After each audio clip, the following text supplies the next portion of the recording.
말씀이 한 3일 정도 이어지니까 그 내용이 그 내용인 것 같고, 그냥 뭐 하루에 그냥 다뤄야 될 내용인데 그런 마음이 들 정도로 정말 길게 다루고 있어요. 우리는 모압에 대한 심판을 계속 살펴보겠습니다. 우리는 어제 모압이 심판당한 이유로 교만함에 대해서 살펴보았습니다. 29절 보니까요, 모압을 심히 교만하다는 표현을 쓰고 있는데요, 성경이 여러 단어를 이렇게 반복하여 강조하는 것은 흔치 않아요. 이렇게 말합니다. 우리가 모압의 교만을 드러나니 심한 교만, 곧 그의 자고와 오만과 자랑과 그 마음의 거만이로다 라고 말하고 있죠. 그냥 교만함이 가득한 내적, 외적 상태를 분명하게 확인해주고 있습니다. 뼛속까지 교만하다라고 말하는 것 같아요. 모압의 심판을 통해 우리가 보는 것은 교만함을 싫어하는 하나님을 우리는 깊이 보게 됩니다. 반면 하나님이 그렇다면 겸손함을 얼마나 기뻐하실까라는 것들을 우리는 여기에서 생각할 수가 있습니다. 전에 사랑하는 여러분, 그래서 우리가 하나님 앞에 기도하는 것은 하나님께서 굉장히 기뻐하시는 모습입니다. 중심입니다. 오직 예수님의 이름을 의지하여 드리는 기도를 통해 하나님께서 무한히 영광 받으십니다. 그래서 이 아침에도 우리가 하나님께 영광 돌릴 수 있는 방법은 유일하죠. 그리고 얼마나 또 한편에 쉽습니까? 그것은 겸손하게 예수님의 이름을 의지해서 순종하여 주님 앞에 기도드릴 때 무한히 영광 받으시니까요. 이 아침에도 그렇게 겸손함 가운데 주님을 의지함으로 주님께 영광 돌리는 아침이 되었으면 좋겠습니다. 이 교만한 모압에게 결국 하나님의 철저한 심판이 임함을 오늘 볼 수 있죠. 그리고 오늘 말씀에는 모압을 위한 하나님의 탄식이 피리 소리와 같다라고 표현하고 있습니다. 피리는 탄식의 노래를 할 때에 가장 어울리는 그런 적절한 악기입니다. 이어서 사람들은 자신들의 고통과 고난 때문에 머리카락과 수염을 밀어버립니다. 이건 굉장한 고통과 탄식을 상징하는 행위입니다. 그리고 손바닥을 칼로 그어서 제의적인 자해를 가합니다. 그리고 굵은 배를 입죠. 이 모든 것이 묘사하는 건 이거예요. 장례식에서 장송곡을 부르는 장면, 그것을 연상하면 연상하면 됩니다. 이 장송곡은 모든 지붕, 곧 각 가정들마다 이 장송곡이 이제 들려질 것이고, 또 거리 각처, 곧 도시 전체 가운데 퍼질 것이라고 말하고 있습니다. 모압은 철저히 파괴되고, 모압은 애곡하고 또 수치를 느끼면서 슬퍼할 것이라고 말씀이 이어지고 있습니다. 상상이 되죠. 이제 그 교만한 땅에 철저한 심판이 임한 것입니다. 이제 모압에 대한 마지막 말씀 부분은 독수리가 날아와서 모압 위에 그 날개를 펼 것이다 라고 이렇게 표현하고 있습니다. 독수리는 굉장히 커다란 맹금류입니다. 독수리의 가장 큰 특징은 뭐죠? 그의 큰 날개이죠. 펼치면 2m 이상이 될 수 있는 큰 날개가 독수리의 특징이고요.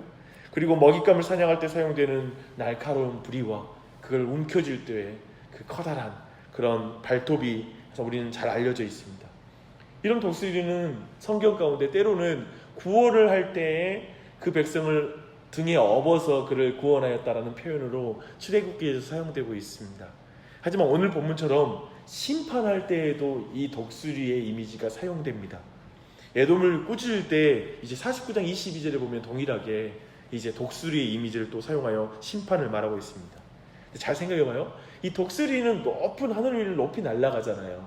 그런 걸 생각할 때 사실 모압은 굉장히 교만하여서 스스로를 높이 여기면서 자신이 정 하나님 앞에 얼마나 오만한 자로서 그렇게 서 있잖아요. 높아진 자이잖아요. 그런 것을 볼 때 이제 하나님께서 독수리 위에서 내려다보는 것처럼 그들의 심판이 임한다라는 걸 설명할 때 이 독수리는 매우 좋은 이미지입니다. 그 교만한 모압의 전사들은 그래서 이제 두려움에 가득 찰 거예요. 여인들은 해산하는 여인과 같이 고통스러워 부르짖게 될 것이라고 말합니다. 왜 모압이 이렇게 심판을 당합니까? 다시 42절에서 말해요. 그들이 여호와를 거슬렀기 때문이다 라고 말합니다. 자만했기 때문이다 또 말을 해요. 그래서 그들은 우상을 숭배하고 교만했음을 다시 지적받습니다. 그리고 나서 43절부터 다시 심판의 이미지를, 방금 전까지는 독수리가 사냥하는 이미지를 사용했잖아요. 근데 이제 또 이미지를 바꿔서 함정과 올무로 바꿉니다. 이제 심판을 피할 방법이 없음을 분명하게 말합니다. 교만한 자가 피할 수 있는 길이 없는 거예요. 하나님의 심판은 아무도 피할 수 없는 거예요. 모압에서 온 피난민이 함정에 빠질 것이고, 설령 몇 사람이 그 함정을 피해서 용케도 거기서 나왔다면 이제 그들은 올무에 사로잡힐 것이라고 말하고 있습니다. 그리고 그렇게 도망치는 자들이 모압의 중요한 도시인 헤스본 성벽 밖에 몰려다니는 장면으로 이제 마지막에 심판의 장면이 이어지고 있습니다. 정말 절망적인 묘사이죠. 그리고 철저한 심판이죠. 끝까지 추적하죠. 무섭습니다. 주님을 거부하고 스스로 생명을 유지하려고 생각하는 모든 교만한 자들은 마지막 날에, 그리고 주님의 심판 앞에 그 누구도 피할 수 없을 것을 분명하게 말하고 있습니다. 그런데요, 이 모압에 대한 이 심판의 예언은 극적으로 마무리가 됩니다. 47절이에요. 함께 읽어보시겠습니다. 그러나 내가 마지막 날에 모압의 포로를 돌려보내리라. 여호와의 말씀이니라. 모압의 심판이 여기까지니라 라고 말합니다. 그쵸?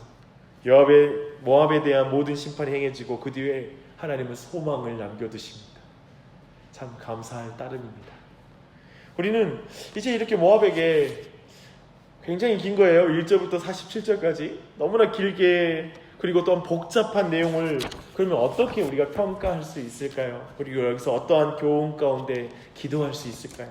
먼저 우리는 자신의 성취를 자랑하는 모든 인간적인 자만이 얼마나 헛된지를 생각해야 됩니다. 우리가 수고하여 얻어 우리가 성취하는 것들이 무엇입니까? 그 모든 것들을 우리가 자만하면 도대체 그것이 얼마나 큰 자만이겠습니까? 얼마나 계속될 수 있는 자만이란 말입니까? 그것들은 다 헛될 뿐입니다. 위대한 승전들과 이로 인해 생길 수 있는 자만감과 자존감은 궁극적으로 다가올 각오할 만한 그 심판 앞에 철저히 무력하게 된다는 걸 배워야 됩니다. 교만은 심판을 불러옵니다. 교만하면 결코 심판을 피할 수 없음을 오늘 말씀을 통해 분명히 확인해야 될 것입니다. 근데 한번 생각해 보십시오. 지금 이 모압이 바벨론도 아니고요, 애굽도 아니에요. 쉽게 말하면, 솔직히 말하면 이 모압 별거 없는 거예요. 이 사람들이 살고 있는 땅이 사실은 되게 사막 지역 가운데 굴을 파고 사는 민족이에요. 뭐 얼마나 잘나서 교만하고 얼마나 자만해요. 이들이 뭐 역사 가운데 대단한 민족에서 제국의 역사를 이룬 적도 없는 그런 민족이에요. 근데 왜 이렇게 교만할까요? 저는 이걸 보는데 참 별거 없는데 교만한다. 그리고 인간은 별거 없는데 교만한 존재다는 사실을 모압을 통해서 우리가 확인할 수 있는 것 같습니다. 별거 없는데 혼자 살 수 있는 것처럼. 그러니까 부자가 교만할 수 있겠죠. 근데 부자가 아닌데도 교만할 수 있어요. 형편도 별로 낮지 않은데 그렇게 지독하게 교만할 수 있어요. 세상적으로 별로 힘도 그렇게 강하지도 않는데 지독하게 교만한 게 인생인 것 같아요.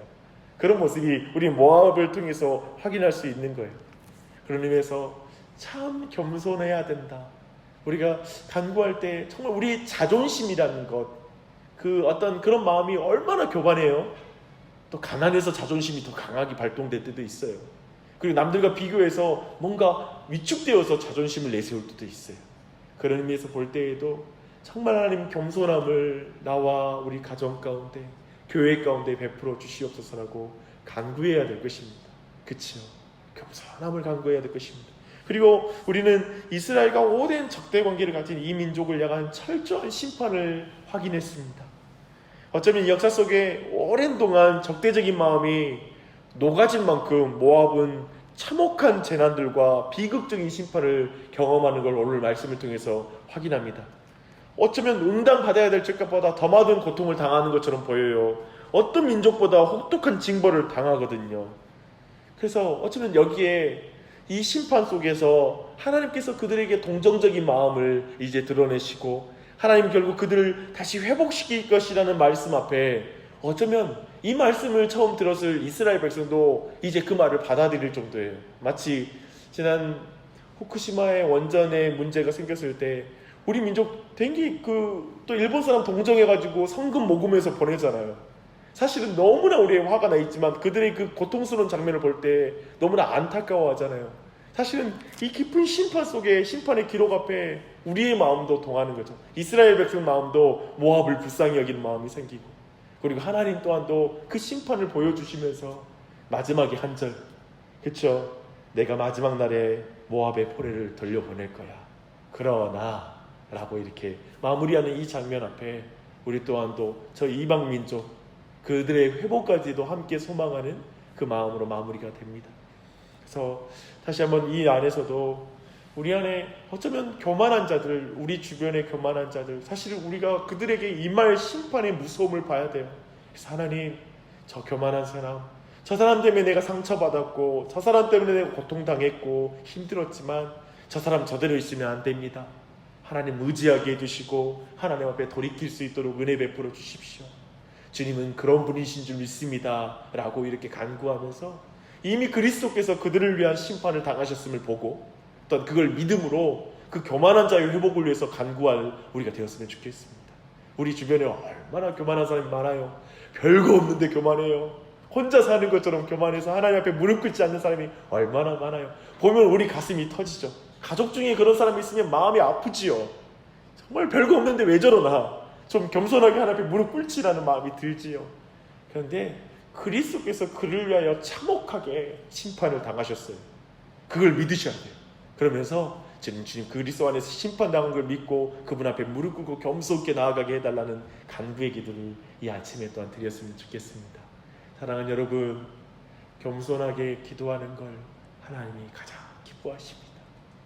이 아침 여러분을 주님이 보실 때 환하게 웃고 계시는 걸 믿으십시오. 그리고 여러분의 기도를 기쁘게 들어주실 걸 믿으십시오. 그 믿음 가운데 기도함으로 하나님께 영광 돌리는 이 아침이 되시기를 축원합니다. 기도하겠습니다. 하나님 아버지, 우리가 작은 것을 가지고 자고하고 오만하고 교만하여 높아질 때가 있습니다. 별거 아닌데 높아질 때가 있습니다. 그러나 하나님은 독수리처럼 그 먼 위에서 우리를 내려다보시면서 그 모든 걸 보시지요.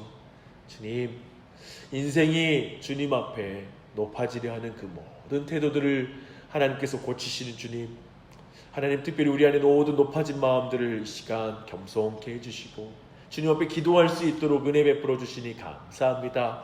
겸손하게 하나님만 의지하고 겸손하게 크신 하나님만을 높이며 나아가는 이 아침이 될 수 있도록 은혜 베풀어 주시옵소서. 기도하는 자에게 성령의 놀라운 은혜로 부어주시고 겸손히 하나님 앞에 무릎 꿇어 간구할 때 높으신 하나님께서 우리 곁에 오셔서 우리의 목소리를 듣고 계심에 감사합니다. 그 하나님을 만날 수 있는 은혜를 이 아침에도 베풀어 주시옵소서. 하나님, 이 아침에 믿음으로 주님 기도하오니 우리의 기도 가운데 함께하여 주시되 하나님, 우리 주위에 많은 교만한 사람들, 자신의 힘으로만 사는 것처럼 자신의 힘으로 영원히 살 것처럼 살아가는 우리 주변에 있는 가족들, 그리고 배우자, 그리고 하나님 친구들, 자녀들, 그리고 교우들, 하나님 우리 안에 모든 기도가 멈춰버리고 하나님을 의지하지 못하는 많은 영혼들, 주님 그 영혼을 위해서 간구할 때에 하나님 그들에게 은혜를 베풀어 주시옵소서. 하나님께로 돌이켜주시고 겸손히 주님 앞에 무릎 꿇는 기도자가 될 수 있도록 은혜 베풀어 주시옵소서. 겸손한 그 영혼, 하나님을 의지할 때 하나님이 무한히 영광 받으실 줄 믿습니다. 그런 놀라운 기도가 드려지는 우리 가정, 교회, 그리고 이 민족 될 수 있도록 은혜 베풀어 주시옵소서. 하나님, 이 아침에도 기도하는 한 사람 한 사람 주님 부르셨사오니 사랑하는 지체들 주님께서 주님 만져주시고 그 마음 가운데 성령으로 임재하여 주셔서 충만하게 하여 주시고 은혜 가운데 주님 앞에 나아가 모든 마음 아랠 수 있도록 붙잡아 주시옵소서. 오직 성령 하나님께서 우리 가운데 감동하시기를 간구하며 예수님의 이름 받들어 기도합니다. 아멘.